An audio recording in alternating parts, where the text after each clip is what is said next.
जय जय जय जय जय जय भीम जय भीम जय भीम जय जय जय जय जय भीम जय भीम जय भीಮ್ ಮಾಧ್ಯಮ ಮಿತ್ರರಲ್ಲಿ ಏನು ಈ ದಿನ ನಾವು ಮುಳಬಾಲ್ ತಾಲೂಕು ಮುಳಬಾಗಲ್ ಗ್ರಾಮದ ಸರ್ವೆ ನಂಬರು 711 ಏನು 711 ಸರ್ವೆ ನಂಬರ್ ಹತ್ರ ನಾವು ಇವತ್ತು ಬಂದಿದ್ದೀವಿ. ಈ ವಿಚಾರವಾಗಿ ಏನು ಸರ್ಕಾರಿ ಗೋಮಾಳ, ಈ ಜಮೀನು ಸರ್ಕಾರಿ ಗೋಮಾಳ ಜಮೀನನ್ನು ಬೆಂಗಳೂರು ನಿವಾಸಿಯಾದ ವೇಣುಗೋಪಾಲ್ ಅಂತ ಹೇಳ್ಬಿಟ್ಟು ಸುಮಾರು ಒಂದು 25ರಿಂದ 30 ಎಕರೆ ಕಾಂಪೌಂಡ್ ನಿರ್ಮಾಣ ಮಾಡಿಕೊಂಡಿದ್ದಾರೆ. ಈ ಸರ್ಕಾರಿ ಗೋಮಾಳದಲ್ಲಿ ಸುಮಾರು ನಾವು ಇದನ್ನ ತೆರವುಗೊಳಿಸಬೇಕು, ಇದನ್ನ ಕೆಲಸ ಸ್ಟಾಪ್ ಮಾಡಿಸ್ಬೇಕು ಅಂತ ಹೇಳ್ಬಿಟ್ಟು ಸುಮಾರು ನಾವು 3ನೇ ತಿಂಗಳಲ್ಲೇ 7ನೇ ತಾರೀಕು 2026 ಸುಮಾರು 2.5 ತಿಂಗಳಾಗಿದೆ. ನಾವು ಇದ್ರ ಬಗ್ಗೆ ಒಂದು ತಹಸೀಲ್ದಾರ್ಗೆ ಒಂದು ಮೆಮೊರಮ್ ಕೊಟ್ಟಿದ್ದೀವಿ, ಇದನ್ನು ತೆರವುಗೊಳಿಸಬೇಕು ಅಂತ ಹೇಳ್ಬಿಟ್ಟು. ಇದುವರೆಗೂ ಯಾವುದೇ ರೀತಿಯ ಕ್ರಮ ಜರುಗಿಸಿಲ್ಲ. ಇದರಲ್ಲಿ ಇದು ಏನಪ್ಪ ವಿಶೇಷವಾಗಿ ಹೇಳ್ಬೇಕಂದ್ರೆ, ಸುಮಾರು ನಮ್ಮ ಸರ್ಕಾರಿ ಗೋಮಾಳ ಜಾಗವನ್ನ ನಮ್ಮ ಜಾನುವಾರುಗಳಿಗೆ ಮೀಸಲಿಡಬೇಕು ಅಂತ ಹೇಳ್ಬಿಟ್ಟು ಸರ್ಕಾರದಿಂದ ಆದೇಶನೂ ಐತೆ.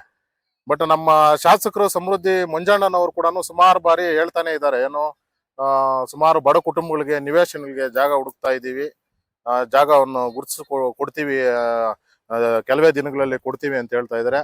ಮಾನ್ಯ ಸಮೃದ್ಧಿ ಮಂಜಣ್ಣ ನಮ್ಮ ಮುಳಬಾಲ್ ತಾಲೂಕು ಶಾಸಕರಿಗೂ ಇದನ್ನೆಲ್ಲ ಗಮನಕ್ಕೆ ತಗೊಂಡು ಇದನ್ನು ಆದಷ್ಟು ಬೇಗ ತೆರವುಗೊಳಿಸ್ಬೇಕು. ಇದು ಜಾನುವಾರುಗಳಿಗಾಗ್ಲಿ ಇನ್ನೂ ಸುಮಾರು ಬಡವರಿಗೆ ನಿವೇಶನಗಳಿಗಾಗ್ಲಿ ನೀಡೋದಕ್ಕೆ ಒಂದು ಆದ್ಯತೆಯನ್ನು ಸಮೃದ್ಧಿ ಮಂಜಣ್ಣನವರು ಇದ್ರ ಬಗ್ಗೆ ಕ್ರಮ ಜರುಗಿಸ್ಬೇಕಂತ ಹೇಳ್ತಾ ಇದ್ದೀನಿ. ಏನಿವತ್ತು ಬಲಾಢ್ಯಗಳು ಏನು 25ರಿಂದ 30 ಎಕರೆ ಏನು ಕಾಂಪೌಂಡ್ ನಿರ್ಮಾಣ ಮಾಡ್ಕೊಂಡಿದಾರೋ ಯಾವುದೇ ರೀತಿಯ ಅವ್ರ ದಾಖಲೆ ಇಲ್ಲ. ಈ ರೀತಿ ದೌರ್ಜನ್ಯದಿಂದ ಕಾಂಪೌಂಡ್ ನಿರ್ಮಾಣ ಮಾಡ್ಕೊಂಡು ಗೋಮಾಳ ಜಮೀನನ್ನ ಮಾಡ್ತಾ ಇದ್ರೆ ನಮ್ಮ ಸರ್ಕಾರದ ಮುಳಬಾಗಲ್ ತಾಲೂಕು ಆಡಳಿತ ಏನ್ ಮಾಡ್ತಾ ಇದೆ, ತಾಲೂಕು ಆಡಳಿತ ಶೂನ್ಯ ಆಗೋಗಿದೆ ಇಲ್ಲಿ ಕೆಲಸ ಮಾಡೋದ್ರಲ್ಲಿ ಅಂತ ಈ ಮೂಲಕ ನಿಮ್ಮ ಮಾಧ್ಯಮ ಮಿತ್ರರ ಮೂಲಕ ಒಂದು ಅವ್ರಿಗೊಂದು ಕ್ವಶನ್ ಮಾಡೋಕೆ ಇಚ್ಛೆ ಪಡ್ತಾ ಇದ್ದೀನಿ. ಯಾಕೆ ಇವರು ಇದನ್ನ ಇಷ್ಟೊಂದು ಲೇಜಿಯಾಗಿ ತಗೊಂಡಿದ್ದಾರೆ? ಇದ್ರ ದಾಖಲೆ ಏನು ಕೊಟ್ಟಿದೀವಿ ನಾವು, ಏನು ಇದ್ರ ಬಗ್ಗೆ ಯಾವುದೇ ರೀತಿಯ ಯಾರಿಗೇ ಆಗ್ಲಿ ನೋಡಿ ತಾವು ಗಮನಿಸಬಹುದು. ಇದ್ರ ಬಗ್ಗೆ ದಾಖಲೆ ಕೇಳಿದಾಗ, ಪರಿಶೀಲನೆ ಮಾಡೋಣ ಅಂತ ಕೇಳಿದಾಗ ಇಂಬರಹಾನು ಸಹ ಕೊಟ್ಟಿರ್ತಾರೆ.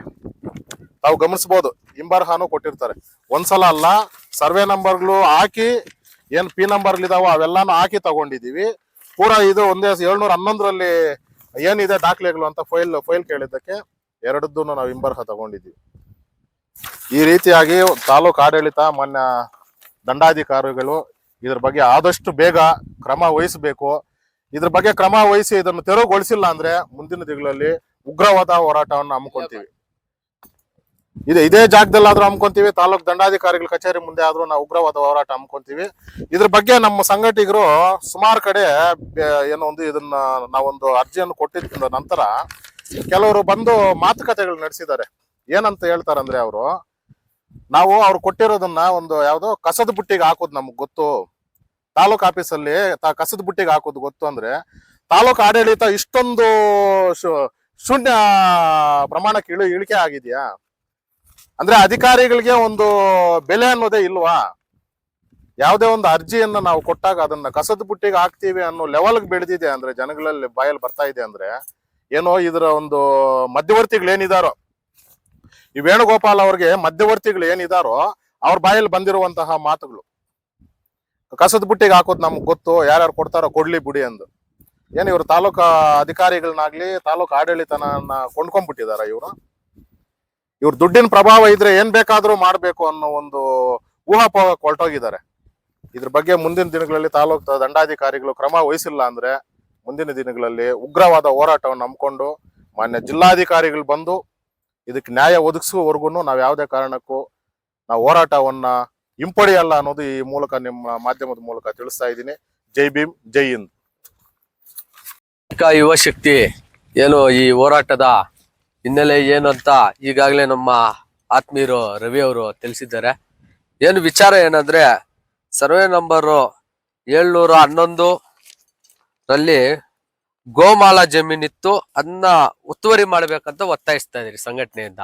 ಏನ್ ವಿಚಾರ ಅಂದ್ರೆ, ಇದರಲ್ಲಿ ಯಾರೋ ಒಬ್ಬ ಒಂದು 3 ಜನ ಹೆಸರಲ್ಲಿ ಪಾನಿ ಇದೆ ಅಂತ ವೇಣುಗೋಪಾಲ್ ಅನ್ನೋರು ಅವ್ರನ್ನ ಯಾಮಾರಿಸಿ, ಅವ್ರಿಗೆ ಏನ್ ಹೇಳಿದಾರೋ ಏನೋ ಗೊತ್ತಿಲ್ಲ, ಅವ್ರನ್ನ ಯಾಮಾರಿಸಿ ಅವ್ರ ಹತ್ರ ಇರೋ ಪಾನಿಯನ್ನು ತೆಗೆಸ್ಕೊಂಡು ಇಲ್ಲಿರೋ ಗೋಮಾಳನು ಫೆನ್ಸಿಂಗ್ ಹಾಕೊಂಡು ನಿಮ್ ಕಣ್ ಮುಂದೆ ಕಾಣ್ತಾ ಇದೆ ನೋಡಿ. ಗೋಮಾಳಕ್ಕೂ ಫೆನ್ಸಿಂಗ್ ಹಾಕಿದ್ದಾರೆ.